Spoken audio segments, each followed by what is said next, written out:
भाई लोग, आज हम बात करने वाले हैं लुक किस्म के चैप्टर नंबर 107 के बारे में। तो चैनल को सब्सक्राइब और वीडियो को लाइक जरूर से कर देना। तो अब बात करते हैं आज की वीडियो की। आज की वीडियो की शुरुआत में हम देखते हैं जो हमारी आरू होती है, जबरदस्ती उसके कपड़े उतार के अभी उसका न्यूड शूट चल रहा होता है, यानी कि नंगा नाच अभी चालू होता है। ये लोग फोटो वगैरह खींच रहे होते हैं आरू की। इसके बाद जो जिन पार्क होता है वो कहता है, आखिर बात क्या है? मुझे पता है तुम्हें ये सब कुछ पसंद है। वैसे भी तुम मैसेंजर में अपनी ऐसी पिक्स बहुत सारे लोगों को सेंड करती रहती थी। तुमने मुझे मेरी पीठ पीछे धोखा दिया और अब देख कुतिया तेरे साथ ये क्या हो रहा है। तूने मुझे समझा था कि मैं तेरा एक खिलौना हूँ जिससे तू जैसे चाहे वैसे मर्जी खेल सकती है। और यार जो आरू होती है उसकी आंखों से अभी आंसू आ रहे होते हैं और वो अपने मन में सोच रही होती है, अब मैं क्या करूं? आखिर मेरे साथ ये सब कुछ कैसे हो गया? इसके बाद जो पीटीजे कंपनी का सीईओ होता है वो कहता है, तुम चिंता मत करो, हम तुम्हारी ऐसी पिक्स क्लिक करके इससे पैसे नहीं कमाना चाहते। हम तुम्हें बस एक बार इस्तेमाल करके छोड़ना नहीं चाहते। तुम हमारे लिए एक चलती फिरती एटीएम हो। अगर तुम चाहती हो हम तुम्हारी ये सारी की सारी पिक्स पब्लिक में वायरल ना करें तो तुम्हें मेरी कंपनी में अपने मरते दम तक काम करना पड़ेगा। तो यार इसके बाद हमें उस समय का सीन दिखाया जाता है जब जिन पार्क आरू से पहली बार मिला था। इस समय यहाँ पे पीछे से आरू की वॉइस ओवर आ रही होती है। आरू कहती है, उस रात को बॉस ने मुझे एक अलग से रूम में बुलाया था। और हम देखते हैं उसी रूम में जिन पार्क भी होता है। जिन पार्क आरू से कहता है, मैं तुमसे यहाँ पे पूछता हूँ, अच्छा तो तुम्हारा नाम आरू है ना? आरू कहती है, हाँ मेरा नाम आरू है। जिन पार्क आरू को कहता है, मैं तुम्हें शुरुआत से ही काफी ज्यादा पसंद करता हूँ। मैं तुम्हें 100% सपोर्ट करूंगा। बस तुम्हें मेरे साथ रहना पड़ेगा, मेरे साथ घूमना पड़ेगा। इसमें कुछ भी अजीब नहीं है ना? इसके बाद आरू कहती है, लेकिन मेरा एक बॉयफ्रेंड है। इसके बाद जो पीटीजे कंपनी का मालिक होता है वो कहता है, अरे तुम उसको धोखा दे दो क्योंकि तुम्हें इससे अच्छा चांस और कभी नहीं मिलेगा। पीछे से आरू की वॉइस ओवर आती है। इसके बाद, जिन पार्क ने मुझे कहा था कि अगर मैं उसको डेट करूंगी तो वो मुझे 100% सपोर्ट करेगा। इसके बाद जो आरू होती है वो डरते डरते कहती है, अगर मैं तुम्हें डेट करूंगी तो क्या मैं एक सेलिब्रिटी बन पाऊंगी? और वैसे भी तुमने तो पहले से ही लसॉल को सेलेक्ट करा हुआ है ना? इसके बाद जो जिन पार्क होता है वो कहता है, लसॉल हम उसको हटा देंगे, हम उसकी जगह तुम्हें ला देंगे। और इसके बाद फिर से आरू की वॉइस ओवर आती है, जब मुझे ये ऑफर मिला था तो मैंने बिल्कुल भी दोबारा नहीं सोचा और मैंने हाँ कर दी थी। लेकिन उस रात को लसॉल ने हमारी सारी की सारी बातें सुन ली थी, इसलिए उसके बाद से मैं लसॉल से दूरी बना के रखती हूँ। मैं जब भी लसॉल को देखती थी तो मैं उससे अपनी नजरें नहीं मिला पाती थी। मुझे लगता था वो सारी की सारी बातें ओलिवियर को बता देगी। लेकिन जिस दिन ओलिवियर ने मुझे जिन के साथ देखा था उस दिन से मैंने ओलिवियर को अपने दिल से पूरी तरह से मिटा दिया था। और मेरे पास बस अब एक ही रास्ता बचा था कि जिस रास्ते में मैं चल रही हूँ इस रास्ते में चल के मैं एक कामयाब इंसान बन सकूं। मैं सबको ये बात साबित करना चाहती थी, जो रास्ता मैंने चुना है, जो कुछ भी मैंने करा है, मैंने सब कुछ सही करा है, मैंने कुछ भी गलत नहीं करा है। और यार अभी ना एक तरीके से आरू जो होती है ना उसका अभी रेप हो रहा होता है। तो जो आरू का मैनेजर होता है वो आरू से चिपक रहा होता है। आरू कहती है, हट जाओ यहाँ से। और जो आरू का मैनेजर होता है वो कहता है, तू साली अपने पैरों को मत हिला। और जो आरू का मैनेजर होता है वो आरू के साथ जोर जबरदस्ती कर रहा होता है, वो उसको मार पीट रहा होता है। लेकिन जो जिन पार्क होता है वो कहता है, बस उसके फेस पे मत मारना तुम, क्योंकि यार अगर ये आरू के फेस में मार देंगे तो इसका आगे चल के ये फोटो शूट नहीं कर पाएंगे। और जो अभी आरू होती है अपने मन में सोच रही होती है, जो रास्ता मैंने चुना था वो गलत था, मैं पूरी तरह से गलत थी। लेकिन तभी हम देखते हैं इस कंपनी का जो दरवाजा होता है बाहर से उसको कोई खटखटा रहा होता है। ये आपस में बात कर रहे होते हैं, आखिर अभी कौन है? क्या यहाँ पे पुलिस आ रही है?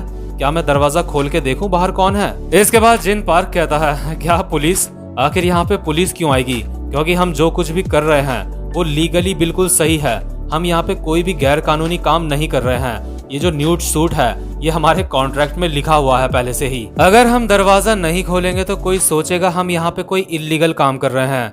जाओ जाके तुम दरवाजा खोल दो। और जैसे ही यार एक बंदा इस दरवाजे को खोलने के लिए आगे बढ़ता है तभी इस दरवाजे में बाहर से एक हमला होता है। जिस वजह से ये दरवाजा भी खुल जाता है और जो बंदा इस दरवाजे को खोलने के लिए आ रहा होता है वो हवा में उड़ जाता है। जिन पार्क ये देख के अपने मन में सोच रहा होता है, क्या ये पुलिस नहीं है, हमारे ऊपर अटैक हुआ है। और इसके बाद जो पीडीजे कंपनी का मालिक होता है वो कहता है, तो तुम यहाँ पे कैसे। और अभी हम देखते हैं यहाँ पे क्लास सी के सारे बंदे पहुंच जाते हैं। यहाँ पे वास्को, क्रिस्टल और जॉय भी साथ में आए हुए होते हैं। इसके बाद पीडीजे कंपनी का मालिक इन सबको कहता है, आखिर तुम सारे के सारे बच्चे यहाँ पे क्या कर रहे हो, आखिर तुम यहाँ पे क्यों आए हो, क्या तुम यहाँ पे ये देखने के लिए आए हो कि अडल्ट्स लोग कैसे काम करते हैं, वो कैसे शूटिंग करते हैं। और जो अगल बगल के लोग होते हैं जिन पार्क के साथ के, वो कह रहे होते हैं, वो लड़की सच में काफी ज्यादा हॉट है, क्या हम उसकी भी वीडियो बना सकते हैं। इसके बाद जो क्रिस्टल होती है वो कहती है, मैं यहाँ पे तुम्हारे पास अपने फादर का मैसेज लेके आई हूँ। और यार जो अभी आरू होती है ना वो सही सलामत होती है, उसकी इज्जत अभी लुटी नहीं होती, तो इसलिए क्रिस्टल अपने मन में सोच रही होती है, थैंक गॉड हम यहाँ पे सही समय पे आ गए। इसके बाद जो हमारा डैनियल होता है हैरान होकर अपने मन में सोचता है कि क्या ये लोग क्रिस्टल को जानते हैं और क्रिस्टल डीजी को जानती है, आखिर ये लड़की है कौन। तो यार इसके बाद हम कुछ घंटे पहले का सीन देखते हैं जहाँ पे जो हमारा हैंडसम वाला डैनियल होता है वो डीजी से मिलने जा रहा होता है। वो अपने मन में सोच रहा होता है, मुझे डीजी से मिलना ही होगा क्योंकि वो जरूर मेरी 2 बॉडीज के बारे में कुछ ना कुछ तो जानता ही है। तो जैसे ही हमारा डैनियल डीजी के ऑफिस के बाहर पहुंचता है वो अपने मन में सोच रहा होता है, अगर वो मुझसे मिलने से मना कर दे तो चलो ठीक है, इसलिए मैं पहले दरवाजे को खटखटाता हूँ। तो यार जैसे ही हमारा डैनियल दरवाजा खटखटा रहा होता है उसको अंदर से आवाज आती है। अंदर से हमें क्रिस्टल की आवाज आती है। क्रिस्टल कह रही होती है, क्या वो लोग आरू का जबरदस्ती न्यूड फोटोशूट कर रहे हैं, क्या तुम लोग पागल हो, हमें उन्हें जाके जल्दी से रोकना पड़ेगा, ये एक क्राइम है। गन जल्दी से मेरे फादर को कॉल करो। इसके बाद जो गन होता है वो कहता है, क्या बॉस को कॉल, लेकिन क्यों। इसके बाद क्रिस्टल कहती है, मेरे फादर पीडीजे कंपनी में एक शेयर होल्डर हैं, वो ये सब कुछ होने से रोक सकते हैं। इसके बाद गन कहता है, मैं ऐसा करना तो नहीं चाहता लेकिन तुम कह रही हो तो कॉल कर ही देता हूँ। इसके बाद जो क्रिस्टल होती है वो डीजी को कहती है, डीजी तुम इस सब के बारे में जानते हो और तुम कुछ भी नहीं कर रहे हो, तो तुम्हें ये सब कुछ रोकना चाहिए। इसके बाद हम देखते हैं जो गन होता है वो बॉस से बात कर रहा होता है अपने। गन कहता है, हाँ बॉस मैं गन बोल रहा हूँ। अच्छा ओके हाँ ठीक है मैं समझ गया। इसके बाद गन क्रिस्टल और डीजी को कहता है, बॉस ने हमें उनसे मिलने के लिए कहा है। इसके बाद क्रिस्टल कहती है, लेकिन हमें सबसे पहले आरू के पास जाना चाहिए, हमारे पास टाइम नहीं है। इसके बाद जो हमारा डीजी होता है वो कहता है, हे मेरे पास एक आइडिया है, जल्दी से मेरे साथ कार पे बैठो, हमें सीधा आरू के पास चलना होगा। तो जो अभी हमारा डीजी और गन होते हैं वो अपने बॉस के पास यानी क्रिस्टल के फादर के पास मिलने चल जाते हैं। और जो क्रिस्टल होती है वो कार लेके निकल पड़ती है जहाँ पे आरू होती है। और यार क्योंकि जो हमारा डैनियल होता है वो भी अभी डीजी के ऑफिस के बाहर ही होता है, तो वो भी क्रिस्टल के साथ आ जाता है। और रास्ते में इनको ओलिवियर और हमारी लसॉल भी मिलते हैं और ये दोनों कहते हैं हमें भी अपने साथ ले चलो। क्रिस्टल कहती है, आखिर तुम दोनों कौन हो। इसके बाद लसॉल कहती है, हम आरू के दोस्त हैं, मैं ये सब कुछ रोक सकती हूँ, हमें भी अपने साथ ले चलो। और जो हमारा डैनियल होता है अभी अपने मन में सोच रहा होता है, आखिर लसॉल के दिमाग में ऐसा क्या चल रहा है जिस चीज से वो ये सब कुछ रोक सकती है। इसके बाद हम देखते हैं यहाँ पे हमारा वास्को, ड्यूक, हावा और जॉय भी आ जाते हैं। और यार जो गन होता है ना अभी वो अपने बॉस के पास नहीं गया होता है, इस वक्त वो क्रिस्टल के पास ही होता है। तो जो हमारा वास्को होता है वो गन को देख के हैरान होके कहता है, हम दोबारा से मिल गए। तो इसके बाद जो क्रिस्टल होती है वो गन को कहती है, गन तुम अभी बॉस के पास जाओ, मैं इन दोनों के साथ सेफ रहूंगी। और यार वैसे जो गन होता है ना वो क्रिस्टल को कभी भी ऐसी सिचुएशन में अकेला नहीं छोड़ता, लेकिन वो देखता है यहाँ पे वास्को और डैनियल होते हैं।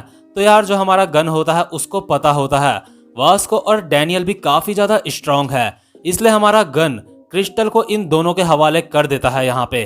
तो इसके बाद दोबारा से हम उस मोमेंट में पहुंच जाते हैं जहां पे ये सारे के सारे लोग आरू को बचाने के लिए यहां पे पहुंच चुके होते हैं। तो इसके बाद जो लसॉल होती है वो जिन पार्क को कहती है, आरू को अभी के अभी छोड़ दो। इसके बाद जो जिन पार्क होता है वो कहता है, क्या तुम पागल हो।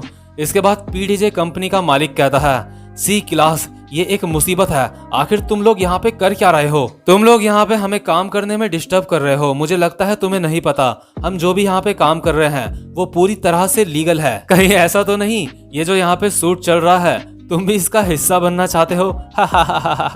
और यार जो आरू होती है ना, उसने तो लसॉल और ओलिवियर दोनों को ही धोखा दे दिया होता है, लेकिन उसके बावजूद भी ये दोनों यहाँ पे आरू को बचाने के लिए आ रखे होते हैं। इसलिए जो आरू होती है अपने मन में सोच रही होती है कि क्यों लसॉल, आखिर तुम यहाँ पे मेरे लिए क्यों आई हो। तो यार इसके बाद जो लसॉल होती है ना, उसके पास जो हमेशा एक आईपॉड सा रहता है जिसमें वो गाने सुनती रहती है, वो उसमें एक रिकॉर्डिंग सुनाती है जो उस समय की होती है जब जिन पार्क ने हमारी लसॉल को एक ऑफर दिया था उसके साथ काम करने के लिए। और यार ये जो पूरी की पूरी रिकॉर्डिंग होती है ना, इसमें जो जिन पार्क होता है वो लसॉल से काफी ज्यादा अश्लील बातें कर रहा होता है, लेकिन जो हमारी लसॉल होती है वो चुपके से सब कुछ रिकॉर्ड कर रही होती है। तो ये सब कुछ देख के जो हमारा जिन पार्क होता है और पीडीजे कंपनी का मालिक होता है, ये दोनों बहुत ही ज्यादा हैरान हो जाते हैं। इसके बाद जो लसॉल होती है वो आरू को कहती है, आरू असल में जो जिन पार्क है वो तुमसे पहले मेरे पास आया था अपना ऑफर लेके। मुझे माफ करना, मैंने तुम्हें ये बात नहीं बताई। तुम्हें याद है तुमने मेरे बर्थडे में मुझे एक आईपॉड गिफ्ट करा था और उस आईपॉड को मैं हमेशा अपने साथ रखती थी। मतलब कि यार ये जो आईपॉड होता है ना, जो लसॉल के पास होता है, ये आईपॉड जो हमारी आरू होती है उसने ही लसॉल को गिफ्ट करा होता है उसके बर्थडे में। इसके बाद जो लसॉल होती है वो कहती है, जिस दिन जिन पार्क ने मुझे ये ऑफर दिया था उस दिन भी ये आईपॉड मेरे ही पास था। मैं बहुत ज्यादा डर चुकी थी, इसलिए मैंने ये सारी की सारी बातें रिकॉर्ड कर ली थी अपने आईपॉड में। मुझे माफ करना, मैंने ये बात तुम्हें इसलिए नहीं बताई। मैं सोच रही थी कहीं तुम इस बात से नाराज ना हो जाओ, क्योंकि इन्होंने पहले मुझे ऑफर दिया था, लेकिन इन लोगों ने जो मुझे ऑफर दिया था मैंने उस ऑफर को ठुकरा दिया था और तुम इस ऑफर के साथ बहुत ज्यादा खुश थी। तुम इन लोगों के साथ काम करने के लिए बहुत ज्यादा खुश थी, इसलिए मैंने अपना मुंह बिल्कुल बंद रखा। मैंने इस बारे में किसी को कुछ भी नहीं कहा। असल में सच तो ये है कि मैंने ये बात किसी को इसलिए भी नहीं कही क्योंकि मैं बहुत ज्यादा डर गई थी। मुझे माफ कर दो, मुझे माफ कर दो मेरी दोस्त। और यार जो लसॉल होती है ना, वो रोने लग जाती है बहुत ही ज्यादा, और आरू को वो अब भी अपना दोस्त मानती होती है। तो जो अभी आरू होती है वो अपने मन में सोच रही होती है, मुझे तो लगा था कि मैंने ओलिवियर और लसॉल को धोखा दे दिया है, लेकिन ऐसी सोच सिर्फ मेरी ही थी। इन्होंने मेरे बारे में कभी भी ऐसा नहीं सोचा। इसके बाद जो लसॉल होती है वो जिन पार्क को कहती है, मैं तुम्हें ये रिकॉर्डिंग दे दूंगी अगर तुम अभी आरू को जाने दोगे, और मैंने अभी पुलिस को भी नहीं बताया है, तो इसलिए तुम प्लीज आरू को जाने दो। और वैसे भी अगर मैंने ये सब कुछ पुलिस को बता दिया तो ये सब कुछ न्यूज में आ जाएगा और इससे आरू की इमेज को भी बहुत ज्यादा फर्क पड़ेगा। और तुम ये बात जानते हो, अगर मैंने ये रिकॉर्डिंग पब्लिक कर दी तो तुम दोनों की जिंदगियां बर्बाद हो जाएगी। तुम्हें अच्छे से अंदाजा होगा ये रिकॉर्डिंग कितनी ज्यादा जरूरी है तुम्हारे लिए। और तुम चिंता मत करो, मेरे पास सिर्फ एक यही रिकॉर्डिंग है, मैंने इसका कोई भी बैकअप नहीं रखा है।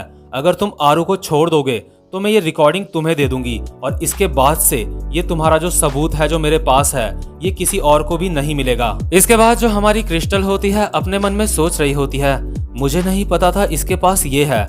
मुझे लगता है अब मुझे इस मैटर में अपने फादर को इन्वॉल्व करने की कोई भी जरूरत नहीं है। इसके बाद जो जिन पार्क होता है वो हंसते हुए कहता है, क्या तुम्हारे पास इस चीज की, इस ऑडियो की सिर्फ एक ही कॉपी है और तुमने यहाँ पे अभी पुलिस को भी नहीं बुलाया है। इसके बाद जो जिन पार्क होता है अपने बंदों को कहता है, गाइस दरवाजे लॉक कर दो, ये लोग यहाँ से बाहर न जाने पाए। अगर हमने इनसे ये रिकॉर्डिंग ले ली तो इनका खेल खत्म हो जाएगा यहीं पे। और इसके बाद जो पीडीजे कंपनी का मालिक होता है वो हंसते हुए कह रहा होता है, तुम बच्चे हमेशा बच्चे ही रहोगे, तुम्हें कुछ भी चीज समझ में नहीं आती। इसके बाद जिन पार्क अपने साथ वालों को कहता है, बस क्रिस्टल को कुछ मत करना, बाकी सबको धो डालो। और यार इस वक्त हम देखते हैं यहाँ पे आरू के मैनेजर के साथ 30-40 बंदे और होते हैं। इसके बाद जो आरू का मैनेजर होता है वो कहता है, तुमसे मिलके दोबारा से अच्छा लगा दाढ़ी वाले इंसान। इसके बाद जो जिन पार्क होता है वो कहता है, तुम्हारे लिए अच्छा यही होगा वो रिकॉर्डिंग चुपचाप से हमारे हवाले कर दो, क्योंकि यहाँ पे जितने भी ये लोग हैं ये सारे के सारे प्रोफेशनल गुंडे हैं। लेकिन यार यहाँ पे जो हमारा डैनियल और वास्को होते हैं वो बिल्कुल फाइटिंग पोजीशन में आ जाते हैं। इसके बाद जो वास्को होता है वो डैनियल को कहता है, डैनियल तैयार हो जाओ। इसके बाद डैनियल कहता है, हाँ बिल्कुल। इसके बाद जो जॉय होती है वो अपने मन में सोच रही होती है, मुझे पता था ये जगह खतरनाक होगी, मुझे इनकी हेल्प करनी चाहिए, मुझे सारे के सारे लॉन्डो को यहाँ पे बुलाना पड़ेगा। मतलब कि यार जो हमारी जो जॉय है ना उसकी भी अच्छी खासी पहचान होती है शायद। इसके बाद जो क्रिस्टल होती है हम देखते हैं वो अपने फोन में कुछ कर रही होती है।